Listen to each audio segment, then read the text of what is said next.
সালেহ আলাইহিস সালাম কুরআন আল কারীমে বর্ণিত ২৫ জন নবীদের মধ্য থেকে অন্যতম একজন নবী, যাকে আল্লাহ তাআলা সামুদ গোত্রের নিকট প্রেরণ করেছিলেন। এবং সামুদ গোত্রটি হচ্ছে একটি আরব গোত্র, অর্থাৎ তারা ছিল আরবি ভাষাভাষীর লোকজন। সেই হিসেবে সালেহ আলাইহিস সালাম তিনি নিজেও একজন আরবি ভাষাভাষী প্রফেট বা নবী। সামুদ গোত্রের বসবাস ছিল হিজির এলাকায়, যেটা বর্তমান সময়ে সৌদি আরবের উত্তর দিক থেকে শুরু করে Northern side of the Saudi Arabia until the Jordan border, জর্ডানের বর্ডার পর্যন্ত এই লম্বা স্ট্রেচিং এরিয়াটা, পুরো এরিয়াটাতে, দ্য এন্টার ভেসিনিটিতে এটাকে হেজের এলাকা বলে এবং সেখানেই সামুদ গোত্রের বসবাস ছিল। আল্লাহ তাআলা সূরা হুদ ইরশাদ করছেন, ওয়া ইলা সামুদা আখাহুম সলিহা, সামুদ গোত্রের নিকট আল্লাহ তাআলা সলেহ আলাইহিস সালামকে নবী করে প্রেরণ করেছেন। এবং সূরাতুল হিজর আল্লাহ তাআলা ইরশাদ করছেন, ওয়ালাকাদ কাযযাবা আসহাবুল হিজরিল মুরসালিন, আসহাবুল হিজর অর্থাৎ হিজর এলাকায় যারা বসবাস করত তারা রাসূলদেরকে অস্বীকার করেছে। এবং হিজর এলাকায় বসবাস করতে এই সামুদ গোত্র। বর্তমানে সৌদি আরবের ওই এলাকাটাকে মাদাইন সালেহ বলা হয়, যেখানে সালেহ আলাইহিস সালামের সামুদ গোত্রের ধ্বংসাবশেষ পাওয়া যায় এবং সেখানে আর্কিওলজিক্যাল সাইট রয়েছে। কেউ কেউ বলছেন এখানে প্রত্নতাত্ত্বিক যেই ধ্বংসাবশেষ রয়েছে এগুলো হচ্ছে নাবাতিন একটা নেশন ছিল তাদের। কোনো কোনো গবেষকদের দাবি যে না, এটা হচ্ছে সামুদ গোত্রের যে ধ্বংসাবশেষ, এটাই হচ্ছে সেই সেই ধ্বংসাবশেষ। আমরা যদি কালামুল্লাহ মাজিদ থেকে সামুদ নেশন বা সামুদ জাতির, যেই জাতির কাছে সলে আলাইহিস সালামকে প্রেরণ করা হয়েছে, তাদের ফিচারটা যদি আমরা দেখি তাহলে দেখব যে তাদের একটা বিশেষ বৈশিষ্ট্য ছিল, তারা পাহাড় খোদাই শিল্পে খুবই বিখ্যাত ছিল। পাহাড়কে খোদাই করে, ড্রিল করে সেখানে প্রকোষ্ঠ তৈরি করা এবং পাহাড়ের গাত্রে নানা ধরনের কারুকার্য তৈরি করে, অভিনব কৌশল অবলম্বন করে সেখানে আবাসন তৈরি করাতে তারা বিখ্যাত ছিল। এবং আল্লাহ তাআলা ইরশাদ করছেন, ওয়াযকুরু ইয জাআলাকুম খুলাফা মিন বা'দি আদ, সামুদ গোত্রকে আদ গোত্র ধ্বংস করে দেবার পর তাদেরকে সেখানে স্থলাভিষিক্ত করা হয়েছে। ওয়া বাওয়াআকুম ফিল আরদ, এবং আল্লাহ তাআলা সামুদ গোত্রকে এই পৃথিবীতে প্রতিষ্ঠিত করেছে। তাত্তাখিযুনা মিন সুহুলিহা কুসুরা, তারা খুব সহজেই পাহাড়কে ডিজাইন করে সেখানে তারা ঘরবাড়ি বানাতো, প্রাসাদ বানাতো। তানহিতুনাল জিবালা বুয়ুতা, সহজে তারা প্রাসাদ বানাতে পারতো। আর তানহিতুনাল জিবালা বুয়ুতা, তারা পাহাড়কে ড্রিল করে কেটে কেটে তারা সেখানে ঘর নির্মাণ করত। তাহলে এটা একটা ফিচার আমরা পেলাম। এবং এই কথাটাই সূরাতুল ফাজরে আল্লাহ তাআলা অন্যভাবে বলছেন যে ওয়া সামুদাল্লাযীনা জাবুস সখরা বিল ওয়াদ, সামুদ হচ্ছে এমন নেশন বা এমন জাতি, জাবুস সখরা বিল ওয়াদ, যারা পাহাড় কেটে কেটে উপত্যকায় ঘর বানাতো। এবং সূরাতু নামলের ৪৮ নম্বর আয়াতে আল্লাহ বলছেন, ওয়া কানা ফিল মাদিনাতি তিসআতু রাহতিন ইউফসিদুনা ফিল আরদি ওয়া লা ইউসলিহুন, এই সামুদ নেশনের মধ্যে ৯টা সাব ট্রাইব ছিল। এই সাব ট্রাইবের লোকেরা বা এদের লিডারগুলো তারা পৃথিবীতে ফাসাদ সৃষ্টি করত, তারা কোনো ভালো কাজ এলাকায় করতো না। তাহলে বেসিকলি এই ৩টি ফিচার আমরা পাই, যে তারা পাহাড় খোদাই শিল্পে পারদর্শী ছিল, পাহাড় কেটে প্রকোষ্ঠ তৈরি করত এবং পাহাড়ের গাত্রে কারুকার্য খচিত করার অভিনব কৌশল তারা আবিষ্কার করেছিল। বিভিন্ন উপত্যকায় তারা পাহাড় কেটে কেটে আবাসন তৈরি করত। এবং পুরা সামুদ নেশনের মধ্যে ৯টা সাব ট্রাইব ছিল, যারা বেসিকলি পুরো সামুদ নেশনে তারা ফাসাদ সৃষ্টি করতো, তারা কোনো ভালো কাজ করতো না। এবং এরাই বেসিকলি সলেহ আলাইহিস সালামের দাওয়াতের বিরোধিতা করেছিল। এ পর্যায়ে আমরা দেখব যে সাইয়েদনা সলেহ আলাইহিস সালাম, যাকে আল্লাহ তাআলা সামুদ গোত্রের হেদায়েতের জন্য নবী করে পাঠিয়েছিলেন, তিনি কিভাবে দাওয়াত দিয়েছেন। সব নবীদের যেমনি তাওহীদের দাওয়াত ছিল, সলেহ আলাইহিস সালাম ও সামুদ গোত্রের কাছে তাওহীদের দাওয়াত দিয়েছেন। আল্লাহ তাআলা বলছেন, ওয়া ইলা সামুদা আখাহুম সলিহা, সামুদ জাতির কাছে আল্লাহ তাআলা সলেহ আলাইহিস সালামকে নবী করে পাঠিয়েছেন। ক্বালা ইয়া কওমি আবুদুল্লাহা মা লাকুম মিন ইলাহিন গায়রু, তিনি বলেছেন, হে সামুদ গোত্র, তোমরা কেন এক আল্লাহ ছাড়া অন্যের ইবাদত করো? তোমরা এক আল্লাহর ইবাদত করো, আল্লাহ ছাড়া কোনো ইলাহ নেই। হুয়া আনশাআকুম মিনাল আরদ, তিনি মাটি থেকে তোমাদের তৈরি করেছেন। ওয়াস্তা'মারাকুম ফিহা, এবং এই জমিনে তোমাদেরকে আল্লাহ জমিনকে আবাদ করার সুযোগ করে দিয়েছেন। ফাস্তাগফিরুহ, তোমাদের কৃতকর্মের জন্য, তোমাদের শিরকি কার্যকলাপের জন্য আল্লাহর কাছে ক্ষমা চাও। সুম্মা তুবু ইলাইহি, আল্লাহর দিকে তোমরা ফিরে আসো। ইন্না রাব্বি করিবুম মুজিব, নিশ্চয় আল্লাহ তাআলা তিনি তোমাদের অত্যন্ত নিকটে, ডাক দিলেই তিনি ডাকে সাড়া দেন। তিনি তোমাদের খুবই কাছে এবং তিনি মুজিব, ডাকলেই তার ডাকে তিনি সাড়া দিয়ে থাকেন। তাহলে এভাবে সব নবীদের দাওয়াতি মিশন ছিল তাওহীদ, আমরা বলেছি। উনিও এই তাওহীদের দাওয়াত সামুদ গোত্রের কাছে পেশ করলেন। সূরাতুশ শুআরার ১৪৩ নম্বর আয়াতে আল্লাহ তাআলা আরো বলছেন যে কিভাবে তিনি দাওয়াত দিতেন সামুদ গোত্রের কাছে। ইয ক্বালা লাহুম আখুহুম সালেহ আলা তাত্তাকুন, তিনি বলেছেন যে হে সামুদ গোত্র, তোমরা কি আল্লাহকে ভয় করবে না? ইন্নী লাকুম রাসূলুন আমিন, আমি আল্লাহ তাআলার পক্ষ থেকে বিশ্বস্ত রাসূল হয়ে তোমাদের কাছে প্রেরিত হয়েছি। ফাত্তাকুল্লাহ, তাই তোমরা আল্লাহকে ভয় করো। ওয়া আতিউন, আর আমি রাসূল হিসেবে আমার আনুগত্য করো। ওমা আসআলুকুম আলাইহি মিন আজর, আমি তো কোনো প্রতিদান তোমাদের কাছে চাচ্ছি না। ইন আজরিয়া ইল্লা আলা রাব্বিল আলামিন, প্রতিদান নেব আমি আল্লাহর কাছে।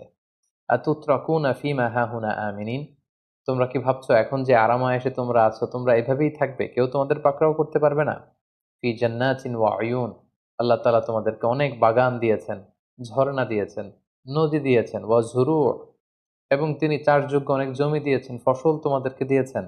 ওয়া নাখলিন তালউহা হাদিম, আর থোকায় থোকায় ডাল ভর্তি খেজুর গাছে খেজুর তিনি তোমাদেরকে দিয়েছেন। অর্থাৎ নাজ নেয়ামতের যত উপকরণ হতে পারে সব তিনি তোমাদের দিয়েছেন। ওয়া তানহিতুনা মিনাল জিবালি বুয়ুতান ফারিহিন, আর তোমরা অত্যন্ত সুকৌশলে তোমরা পাহাড় কেটে কেটে ঘর বানাতে পারো, প্রাসাদ নির্মাণ করতে পারো, আবাসনের কাজ তোমরা করতে পারো। এই নাজ নেয়ামত যে আল্লাহ তাআলা তোমাদেরকে দিয়েছেন, তোমরা সে আল্লাহর এবাদতের দিকে ফিরে আসো, তার কাছে ক্ষমা চাও, এক আল্লাহর দাসে পরিণত হও। তাহলে বেসিক্যালি আমরা দেখলাম যে সব নবীদের দাওয়াতি যে পদ্ধতি ছিল, সাইয়েদনা সলেহ আলাইহিস সালামও ঠিক একই পদ্ধতিতে তিনি সামুদ গোত্রের কাছে তাওহীদের বাণী, দাওয়াতের বাণী তিনি পেশ করেছেন। সম্মানিত সুধী, এ পর্যায়ে আমরা দেখব যে সালেহ আলাইহিস সালাম সামুদ গোত্রকে যখন এক আল্লাহর ইবাদতের দাওয়াত দিয়েছেন, তখন তার স্বগোত্রের লোকেরা কি রেসপন্স করেছিল। সে কথাও আল্লাহ তাআলা কালামুল্লাহ মাজিদে ইরশাদ করছেন, ক্বালু ইয়া সালিহু ক্বাদ কুনতা ফীনা মারজুওয়ান ক্বাবলা হাযা, তিনি যখন তাওহীদের দাওয়াত কওমে সামুদকে দিলেন, সামুদ জাতিকে দিলেন, তারা তখন তাচ্ছিল্যের সুরে বলতে আরম্ভ করলো, হে সালেহ, তোমাকে নিয়ে তো আমাদের অনেক আশা ভরসা ছিল। তুমি তো আমাদের এলাকার সবচেয়ে ভালো ছেলে ছিলে। তুমি অনেক কিছু করবে ভেবেছিলাম। তোমাকে নিয়ে অনেক আশা ভরসা আমাদের ছিল। কিন্তু তুমি এগুলো কি শুরু করলে? তুমি কিসের দাওয়াত দিচ্ছ? আতানহানা আন না'বুদা মা ইয়া'বুদু আবাউনা, আমাদের পিতৃপুরুষরা যে ইবাদত করত, যে মূর্তির পূজা করত, সেটা থেকে তুমি আমাদেরকে বারণ করতে এসেছো? ওয়া ইন্নানা লাফি শাক্কিম মিম্মা তাদউনা ইলাইহি মুরিব, আর তুমি যে দাওয়াত দিচ্ছ আমরা সে দাওয়াতে বিশ্বাস করি না। আমাদের ডাউট হয়, সন্দেহ হয়। তোমার কথা আমরা মেনে নিতে পারছি না। এভাবে তাচ্ছিল্যের সুরে তারা সাইয়েদনা সালেহ আলাইহিস সালামের কথাকে প্রত্যাখ্যান করেছে। শুধু তাই নয়, তারা সালেহ আলাইহিস সালামকে পাগল বলে অভিহিত করেছে, জাদুগ্রস্ত বলে অভিহিত করেছে।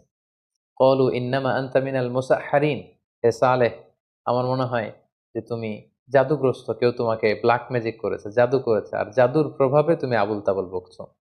এভাবে সালেহ আলাইহিস সালামকে তুচ্ছ তাচ্ছিল্যের সুরে তারা ওনার আনিত দাওয়াতকে অস্বীকার করে এবং প্রত্যাখ্যান করে। সামুদ জাতি শুধু সাইয়েদনা সালেহ আলাইহিস সালামের দাওয়াতকে প্রত্যাখ্যান করে ক্ষান্ত হয়নি, তারা ডিমান্ড করলো যে আমাদের মিরাকুলাস কিছু দেখাতে হবে। এমন অলৌকিক কিছু আমাদেরকে দেখাও, যেটা দেখলে আমরা বুঝতে পারবো যে তুমি সত্যিই রাসূল। সাল্লাল্লাহু আলাইহি সাল্লাম বলল, তাহলে তোমরা কি দেখতে চাও? অলৌকিক কি দেখতে চাও যেটা দেখে তোমরা বিশ্বাস করবে যে আমি রাসূল?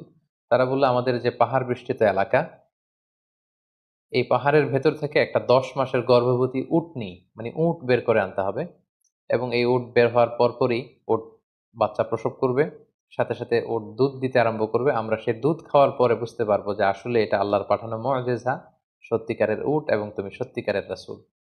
সালেহ আলাইহিস সালাম বললেন, এরকম মুআজিজা যদি আল্লাহ তাআলার পক্ষ থেকে আমি এনে দেখাতে পারি, তাহলে কি তোমরা ঈমান আনবে? তারা সবাই বলল, হ্যাঁ, আমরা তাহলে ঈমান আনবো। সাইয়েদনা সালেহ আলাইহিস সালাম আল্লাহ তাআলার কাছে কায়মনো বাক্যে দোয়া করতে শুরু করলেন। তিনি বললেন, হে আল্লাহ, আপনি যদি এই মুআজিজা আমাকে দান করেন, এটা দেখে আমার জাতিগোষ্ঠী ঈমান আনবে, তারা বিশ্বাসী হয়ে যাবে। আপনি মেহেরবানি করে আমাকে এই মিরাকেল, এই অলৌকিক বিষয়টা দেখানোর ক্ষমতা দিন। আল্লাহ তাআলা জানিয়ে দিলেন যে, হে সালেহ, আমি এই মিরাকেল দেখাবো, কিন্তু এরপরে যদি তোমার জাতিগোষ্ঠী ঈমান না আনে, তাহলে কিন্তু আমি সমূলে তাদের সবাইকে ধ্বংস করে দেব। আল্লাহ তাআলা তাদের ডিমান্ড অনুযায়ী তিনি তাদেরকে এই মিরাকেল দেখালেন। পাহাড়ের ভেতর থেকে তিনি উট বের করে নিয়ে আসলেন। এবং এই কথাটি আল্লাহ তাআলা কালামুল্লাহ মাজিদে এভাবে উল্লেখ করেছেন সূরা শুআরাতে, মা আনসা ইল্লা বাশারুম মিসলুনা, তাদের জাতিগোষ্ঠীর লোকেরা তাচ্ছিল্যের সুরে বলতে শুরু করলো যে সালেহ তুমি কি করে আবার নবী হও, তুমি তো আমাদের মতোই রক্তে মাংসে দেখতে একই রকম মানুষ, কিভাবে তোমার শ্রেষ্ঠত্ব আমাদের উপর প্রতিষ্ঠিত হবে, কি করে তুমি নবী হবে, তুমি তো আমাদের মতোই মানুষ। ফাআতি বিআয়াতিন ইন কুনতুম মিনাস সাদিকিন, তুমি যদি পারো যে নিদর্শনের কথা আমরা বলেছি এরকম উট এনে দেখাও। আল্লাহ তাআলার আদেশে হঠাৎ মুহূর্তের মধ্যেই পাহাড় ফেটে বিকট আওয়াজে একটি উটনী বের হয়ে আসলো এবং এসেই মুহূর্তে সেই উটনীটি বাচ্চা প্রসব করলো এবং দুধ দিতে আরম্ভ করলো এবং এত পরিমাণে দুধ দিতে আরম্ভ করলো যে এটা দ্য এন্টায়ার ভিলেজ, পুরো গ্রামবাসীদের জন্য সে দুধ যথেষ্ট হলো। আল্লাহ তাআলা এ ব্যাপারে উল্লেখ করছেন, ওয়া কওমি হাযিহি নাকাতুল্লাহ, সাল্লাল্লাহু আলাইহি সাল্লাম বললেন এই যে তোমরা মিরাকেল চেয়েছিলে, নিদর্শন চেয়েছিলে, এই হচ্ছে নিদর্শন। এটা হচ্ছে নাকাতুল্লাহ, আল্লাহ তাআলার উট। আল্লাহ তাআলা এই উটকে নিজের সাথে সম্পৃক্ত করেছেন। তিনি বলেছেন এটা নাকাতুল্লাহ, আল্লাহর উট, আল্লাহর পাঠানো বিশেষ উট। লাকুম আয়া, এটা তোমাদের জন্য নিদর্শন, মিরাকেল, মুজিজা হিসেবে আমি আল্লাহ তাআলা দিয়েছি। সাল্লাল্লাহু আলাইহি সাল্লাম বলেন ফাযারুহা, এটাকে ছেড়ে দাও, এই উটের পথকে কখনো তোমরা আটকাবে না। তাআকুল ফি আরদিল্লাহ, আল্লাহর জমিনে এটা চড়ে বেড়াবে, খাবে। ওয়ালা তামাসসুহা বিসু, কোনো ক্ষতি সাধন তোমরা করার চেষ্টা করবে না, সাবধান। ফায়াখুযাকুম আযাবুন করিব, তাহলে কিন্তু কঠিন আযাব তোমাদেরকে পাকড়াও করবে। অন্য আয়াতে আল্লাহ তাআলা বলছেন, সাইয়েদনা সাল্লাল্লাহু আলাইহি সাল্লাম বললেন ক্বাল হাযিহি নাকাতুল লাহা শিরবুন ওয়া লাকুম শিরবু ইয়াউমিন মা'লুম, এই বিশেষ মুজিজা সম্বলিত উটটি যখন আসলো, এই উটটি ওই এলাকার একটি বড় কুয়া ছিল, এই কুয়ার পানি খুব বেশি বেশি করে পান করতে আরম্ভ করলো। ফলে এলাকাবাসীদের অন্যান্য যে উট পশু-টশু ছিল সেগুলোর পানির সংকট দেখা দিল। তখন তারা সবাই এসে সালেহ আলাইহিস সালামকে বলল, হে সালেহ, আল্লাহর এই উট তো আমাদের পানি খেয়ে ফেলছে। তখন সালেহ আলাইহিস সালাম বললেন যে লাহা শিরবুন ওয়া লাকুম শিরবু ইয়াউমিন মা'লুম, তাহলে তোমাদের জন্য আমি পানি খাওয়ার টাইম স্কেডিউল করে দিচ্ছি। একদিন আল্লাহর এই বিশেষ উট পানি পান করবে, আরেকদিন তোমরা পানি পান করবে। কিন্তু খবরদার ওয়ালা তামাসসুহা বিসু, কোনো ক্ষতি এই উটের করবে না। তাহলে তাদের যে ডিমান্ড ছিল পাহাড়ের ভেতর থেকে উট বের করে নিয়ে আসা, উট সাথে সাথে ১০ মাসের গর্ভবতী উট বের হয়ে বাচ্চা দেওয়া, সেটাও দিয়েছে, দুধ দিচ্ছে। এবং এই দৃশ্য দেখে সামুদ গোত্রের অনেক সংখ্যক লোক তারা ঈমান এনে ফেলল। কিন্তু ওই যে আগে আমরা বলেছি যে ৯টি সাব ট্রাইব ছিল, তাদের অনুসারী যারা, তাদের লিডার যারা, তারা কেউই সালেহ আলাইহিস সালামের উপর ঈমান আনলো না। এবং এই দৃশ্য দেখার পরে তারা বলল, সালেহ তুমি তো অনেক বড় জাদুকর, তুমি যদি বড় ম্যাজিশিয়ান না হও তাহলে কি করে পাহাড়ের ভেতর থেকে উট বের করে আনলে, কি করে গর্ভবতী উট আবার বাচ্চা দিল এবং সেখান থেকে আমরা দুধ খাচ্ছি। তাহলে অল্প কিছু সংখ্যক লোক ঈমান আনলো এবং বেশিরভাগই সালেহ আলাইহিস সালামের বিরোধিতা শুরু করলো এবং তাকে জাদুগ্রস্ত, তাকে বড় জাদুকর বলে আখ্যা দিতে লাগলো। এবং সালেহ আলাইহিস সালাম বললেন, খবরদার, এটা আল্লাহর পক্ষ থেকে আমানত, তোমাদের দাবিতে আমি আল্লাহর কাছে দোয়া করেছি এবং আল্লাহ তাআলা দোয়া কবুল করে এই মুজিজা দিয়েছে। খবরদার ওয়ালা তামাসসুহা বিসু, এই উটনির সাথে তোমরা খারাপ আচরণ করবে না। ফায়াখুযাকুম আযাবু ইয়াউমিন আযীম, কঠিন শাস্তি তোমাদেরকে পাকড়াও করবে। কিন্তু তারা, যারা বকে গিয়েছিল, যারা ঈমান আনেনি, যারা সালেহ আলাইহিস সালামকে এই মুজিজা দেখার পরও বিরোধিতা করছিল, তারা সেখানেই ক্ষান্ত হয়নি। তারা প্ল্যান করলো তারা আল্লাহর এই পাঠানো বিশেষ উটকে হত্যা করবে। এই মুজিজাটিকে তারা পৃথিবী থেকে নিশ্চিহ্ন করে দিবে। এবং যেই চিন্তা সেই কাজ, ফাআকারুহা ফাআসবাহু নাদিমিন, তারা প্ল্যান প্রোগ্রাম করে আল্লাহর পাঠানো এই উটটিকে হত্যা করে ফেলল। সূরা শামসে, আশ-শামসে আল্লাহ তাআলা ইরশাদ করেছেন, ইদিম বাআথা আশকাহা, তারা প্ল্যান করে তাদের মধ্য থেকে একজন ভয়ঙ্কর লোককে পাঠালো যে তুমি যাও, তুমি যেয়ে হত্যা করো। ফাকালা লাহুম রাসূলুল্লাহি নাকাতাল্লাহি ওয়া সুকিয়াহা, সালেহ আলাইহিস সালাম শেষবারের মতো বললেন, আমি আবারও বলছি এটা আল্লাহর উট, আল্লাহর পাঠানো বিশেষ নিদর্শন বা মুজিজা, এটাকে তোমরা হত্যা করো না। কিন্তু ফাকাযযাবুহু ফাআকারুহা, তারা সালেহ আলাইহিস সালামকে অস্বীকৃতি জানালো, মিথ্যা প্রতিপন্ন করলো এবং ঠিকই তারা এই উটটিকে হত্যা করে ফেললো। আল্লাহ তাআলা বললেন, ফাদামদামা আলাইহিম রাব্বুহুম বিযামবিহিম ফাসাওয়াহা, তাদের এই পাপের কারণে আল্লাহ তাদের জন্য আযাবকে অবধারিত করলেন, তাদের উপর আযাব পাঠালেন। এবং সালেহ আলাইহিস সালামের কওমে সামুদ বা সামুদ জাতি আল্লাহর পাঠানো এই বিশেষ মুজিজা, এই উটটিকেই শুধু হত্যা করে ক্ষান্ত হয়নি। তারা প্ল্যান করলো যে শুধু উটকে হত্যা করলেই হবে না, আমরা সালেহকেও এই পৃথিবী থেকে বিদায় করে নিব। তারা সিক্রেট একটা কিলিং প্ল্যান করলো যে কিভাবে সালেহকে পৃথিবী থেকে সরিয়ে দেওয়া যায়, এবং সে কথাও আল্লাহ তাআলা সূরাতুন নামলে খুব সুন্দরভাবে বর্ণনা করেছেন। আল্লাহ তাআলা বলছেন, ওই যে ৯টি সাব ট্রাইব ছিল তারা একত্রিত হলো। ক্বালু তাকাসামু বিল্লাহ, আল্লাহর নামে তারা শপথ করলো এবং প্ল্যান করলো, লা নুবাইয়িতান্নাহু ওয়া আহলা, আমরা আজ রাতেই অতর্কিত অ্যাটাক করব, সাডেন অ্যাটাক করব সালেহের বাড়িতে, যে সালেহ এবং তার ফ্যামিলি মেম্বার্স প্রত্যেককে আমরা কচুকাটা করে দুনিয়া থেকে বিদায় করে ফেলব। সুম্মা লানাকুলান্না লিওয়ালিয়িহি, তারপর যদি বিচারের প্রশ্ন আসে তার ওয়ালি, তার অভিভাবকদের আমরা বলবো, মা শাহিদনা মাহলিকা আহলিহি ওয়া ইন্না লাসাদিকুন, আমরা বলবো যে আল্লাহর কসম আমরা কিছুই জানি না, আমরা গোপনে হত্যা করে আমরা অস্বীকার করব যে আমরা কেউই কিছু জানি না, তার হত্যাকাণ্ডের ওই জায়গাটিতে আমরা উপস্থিত ছিলাম না, আর আমরা আল্লাহর কসম করে বলছি আমরা সত্যবাদী।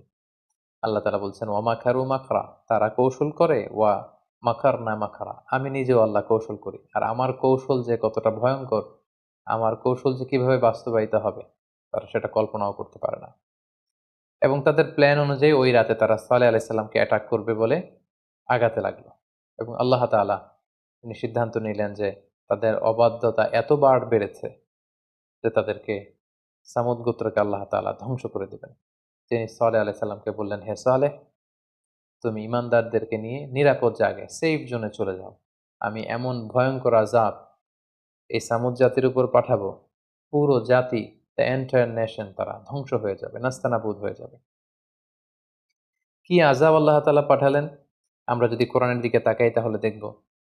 আল্লাহ তাআলা বললেন, ফাআখাযাতহুমুর রাজফা, ভয়ঙ্কর ভূমিকম্প আল্লাহ তাআলা পাঠালেন, ডেঞ্জারাস আর্থকোয়েক, মুহূর্তের মধ্যে পুরো সামুদ গোত্র প্রচন্ড এক আওয়াজে কেঁপে উঠল, মারাত্মক ভূকম্পন শুরু হয়ে গেল।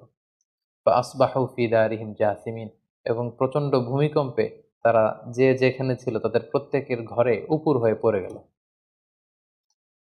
এবং সূরাতুল কমর আল্লাহ তাআলা বলছেন যে শুধু ভূমিকম্পই ছিল না, ইন্না আরসালনা আলাইহিম সাইহাতান ওয়াহিদা, একটা বিকট চিৎকারের ব্যবস্থা আমি করেছিলাম।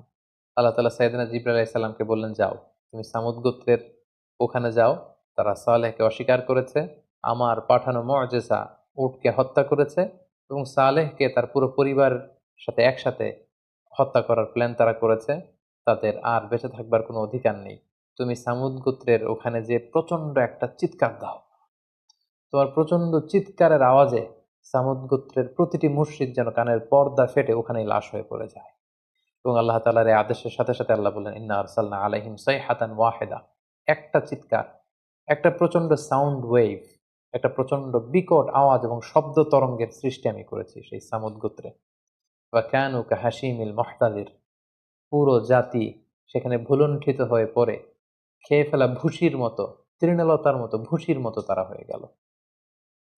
এবং আল্লাহ বললেন, ফাকাযযাবুহু ফাআকারুহা ফাদামদামা আলাইহিম রাব্বুহুম বিযামবিহিম ফাসাওয়াহা, পুরো জাতিকে আল্লাহ তাআলা এরকম ভয়ঙ্কর শাস্তি দিয়ে ধ্বংস করে দিলেন। তাহলে সামুদ জাতিকে কিভাবে আল্লাহ তাআলা ধ্বংস করলেন কোরআন থেকে যদি আমরা খুঁজি তাহলে পাবো, এক নম্বর হচ্ছে আর্থকোয়েক, যাকে আরবিতে বলা হচ্ছে আর রজফা, পুরো ভূখণ্ড জমিন একসাথে কেঁপে উঠল। ২ নম্বর হচ্ছে সাউন্ড ওয়েভ, প্রচন্ড বিকট আওয়াজ এবং শব্দ তরঙ্গের মাধ্যমে সামুদ গোত্রের প্রতিটি মুশরিক তাদের কানের পর্দা ফেটে ওখানেই লাশ হয়ে পড়ে গেল। এবং সেখানে এমন এক ভয়ঙ্কর পরিস্থিতির সৃষ্টি হলো যে সেই ধ্বংসাবশেষ দেখলে মানুষের অন্তরাত্মা কেঁপে উঠবে। পরবর্তী যুগের লোকদের জন্য কিছু জায়গা আল্লাহ তাআলা নিদর্শন হিসেবে এখনো রেখে দিয়েছেন। এবং নবম হিজরিতে আল্লাহ রাসূল সাল্লাল্লাহু আলাইহি ওয়াসাল্লাম যখন তাবুক অভিযানে গিয়েছিলেন, তাবুক যুদ্ধ থেকে ফেরার সময় তিনি এই হিজর এলাকাটাকে যখন ক্রস করছিলেন, যেটাকে মাদায়েনে সালেহ আমরা বলেছি, সালেহ আলাইহিস সালামের যে এলাকাটাতে এই সামুদ গোত্রের বসবাস ছিল, এই জায়গাটা যখন রাসূল সাল্লাল্লাহু আলাইহি ওয়াসাল্লাম সাহাবাদেরকে নিয়ে ক্রস করছিলেন, তিনি তার মাথা ঢেকে ফেলেছিলেন। রাসূল সাল্লাল্লাহু আলাইহি ওয়াসাল্লাম কাপড় দিয়ে, চাদর দিয়ে মাথা ঢেকে ফেলেছিলেন। এবং তিনি তার উটনীকে খুব দ্রুত হাঁকাচ্ছিলেন। খুব দ্রুত এই গজবের এবং আযাবের জায়গাটাকে ক্রস করার জন্য রাসূল সাল্লাল্লাহু আলাইহি ওয়াসাল্লাম চাচ্ছিলেন। এবং তিনি ঘোষণা দিলেন সাহাবীদের মাঝে, সহিহ বুখারীতে এসেছে, তোমরা যদি এই আযাবের এলাকার মধ্যে এখান থেকে যদি তোমরা কেউ কোনো জায়গা থেকে কুয়া থেকে পানি নিয়ে থাকো, এই পানিগুলো ফেলে দাও। সাহাবারা বললেন, আমরা পানিগুলো ফেলে দিলাম। এবং সাহাবারা বললেন যে আমরা এই ধ্বংসাবশেষের জায়গাতে এখান থেকে কিছু পানি নিয়ে আটা দিয়ে খামির বানিয়েছি। রাসূল সাল্লাল্লাহু আলাইহি ওয়াসাল্লাম বললেন, এই খামিরগুলো তোমরা খাবে না, আটার এই খামিরগুলো তোমাদের উটগুলোকে খাইয়ে ফেলো, কারণ এটা গজবের জায়গা। তোমরা কখনো যদি এই সামুদ গোত্রের এই ধ্বংসাবশেষের এই জায়গা পাশ দিয়ে যদি তোমরা যাও, তোমরা কান্নার একটা ভাব করে যাবে, কান্না কান্না ভাব নিয়ে যাবে যে আল্লাহ, আমাদের পাপের কারণে তুমি আমাদেরকে এভাবে ধ্বংস করে দিও না। এবং সেই ধ্বংসের জায়গা থেকে তোমরা শিক্ষা নেওয়ার চেষ্টা করবে।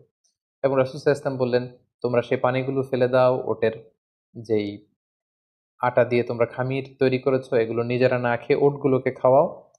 এবং সেই নাকাতুল্লাহ, আল্লাহর পাঠানো সেই মিরাকুলাস যে ক্যামেল, সেই উটনি যেই কুয়া থেকে পানি খেত, আমরা সেখান থেকে পানি খাবো। রাসূল সাল্লাল্লাহু আলাইহি ওয়াসাল্লাম এবং সাহাবারা সবাই সেখান থেকে তারা পানি নিলেন। এবং এভাবেই রাসূল সাল্লাল্লাহু আলাইহি ওয়াসাল্লাম তাবুক যুদ্ধ থেকে ফেরার সময় এই জায়গাটিতে খুব ভীত সন্ত্রস্ত ভাবে আল্লাহর কাছে পানা চাইতে চাইতে এই জায়গাটিকে তিনি ক্রস করলেন। সম্মানিত সুধী, আরেকটি মাইটি নেশনের ধ্বংস আমরা জানতে পারলাম। সালেহ আলাইহিস সালামকে যে সামুদ গোত্রের কাছে পাঠানো হলো, তারাও শক্তিশালী ছিল। পাহাড় কেটে কেটে, কতটা শক্তিশালী হলে বিশাল পাহাড় কেটে সেখানে আবাসনের ব্যবস্থা তারা করতে পারত। তারাও কিন্তু আজ পৃথিবীতে নেই, তাদের অন্যায়ের কারণে, তাদের অস্বীকৃতির কারণে, তাদের অবাধ্যতার কারণে আল্লাহ তাআলা পুরো জাতিকে সমূলে ধ্বংস করে দিয়েছেন। এই সামুদ জাতি এবং সালেহ আলাইহিস সালামের এই পুরো ঘটনা প্রবাহ থেকে আমরা যদি আমাদের জীবনের জন্য কিছু লাইফ লেসন খুঁজতে চাই, তাহলে প্রথমে যে লাইফ লেসনটি আমরা পাই সেটি হচ্ছে, আল্লাহ তাআলা নবীদেরকে মুআজিজা দিয়ে থাকেন, অলৌকিক জিনিস দিয়ে থাকেন, যেটা দিয়ে ওনার প্রফেটহুডকে উনি প্রমাণ করতে পারেন যে এই যে দেখো, এই অলৌকিক বিষয়টি আমি আল্লাহ তাআলার কাছ থেকে এনেছি এবং এটাই প্রমাণ করে যে আমি নবী। এই মিরাকেল আল্লাহ সহজে দিতে চান না, কিন্তু যদি কোনো জাতিকে দেখানোর জন্য আল্লাহ কোনো মিরাকুলাস জিনিস পাঠান, মুআজিজা পাঠান, আর সেই মুআজিজা দেখার পরেও যদি তারা নবীকে স্বীকার না করে, আল্লাহ তাআলার ইবাদতে ফিরে না আসে, তখন সেই জাতিকে ধ্বংস করে দেয় আল্লাহর জন্য অবধারিত আল্লাহ করে ফেলেছেন। এবং সামুদ গোত্রের ক্ষেত্রে সেটাই হয়েছে, তাদের জন্য শাস্তি অবধারিত হয়েছে।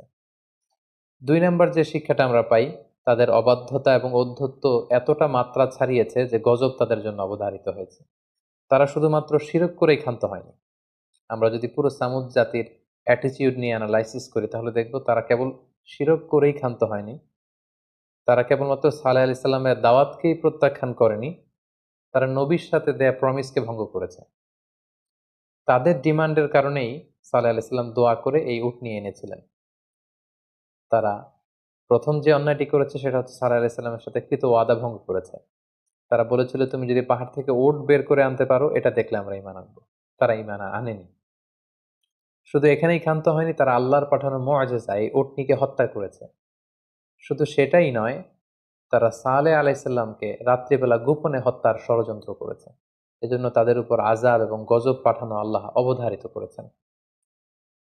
৩ নাম্বার যে বিষয়টি আমরা এই ঘটনা থেকে শিখতে পারি সেটা হচ্ছে, পৃথিবীর বিভিন্ন প্রান্তে আল্লাহ তাআলা অনেক মাইটি নেশন, শক্তিশালী অনেক জাতিকে তাদের অবাধ্যতার কারণে, শিরকের কারণে আল্লাহ তাআলা ধ্বংস করেছেন। আমরা যদি জর্ডানে যাই, আমরা সেখানে ডেড সি দেখতে পাবো, যেখানে লূত আলাইহিস সালামের কওমদের পাপ কাজের কারণে আল্লাহ তাআলা তাদের ধ্বংস করে দিয়েছেন। আমরা যদি ইয়ামানের হাদ্রামাউত এবং ওমানের মাঝখানে সেই আহকাফ এলাকাতে যাই, আমরা আদ জাতির ধ্বংসাবশেষ দেখতে পাবো। আমরা যদি আজও সৌদি আরবের মাদায়েন সালেহাতে ভিজিট করি, তাহলে সেখানে এই বিশাল সামুদ জাতির ধ্বংসাবশেষ দেখতে পাবো।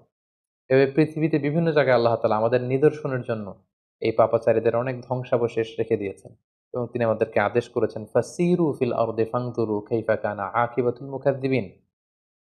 তোমরা এই পৃথিবীতে ঘুরে বেড়াও, বিভিন্ন জায়গায় ভিজিট করো, এই সাইট সিইং গুলো করে তোমরা দেখো যে পূর্ববর্তী জাতিদেরকে কিভাবে আমি তাদের পাপের কারণে ধ্বংস করেছি, এবং সেখান থেকে যেন আমরা শিক্ষা নিতে পারি যে আমরাও যেন তাদের পথে না হেঁটে, তাদের ফুটস্টেপ অনুসরণ না করে, সেই পাপের পথে না যেয়ে আমরা যেন সত্যের পথে ফিরে আসতে পারি, আমরা যেন কল্যাণের পথে ফিরে আসতে পারি, আমরা যেন আলোর পথে ফিরে আসতে পারি। এটাই হচ্ছে সালেহ আলাইহিস সালাম এবং সামুদ জাতির ধ্বংসের মধ্য দিয়ে আমাদের জন্য শিক্ষা। আল্লাহ তাআলা আমাদের সবাইকে এই ঘটনা প্রবাহ থেকে আমাদের প্রাত্যহিক জীবনে, আমাদের সামাজিক জীবনে, ব্যক্তিগত জীবনে শিক্ষা হাসিল করবার তৌফিক দান করুক। হাযা মা ইনদি ওয়াল ইলমু ইনদাল্লাহ, আলাইহি তাওয়াক্কালতু ওয়া ইলাইহি উনীব। আসসালামু আলাইকুম ওয়া রাহমাতুল্লাহি ওয়া বারাকাতুহু।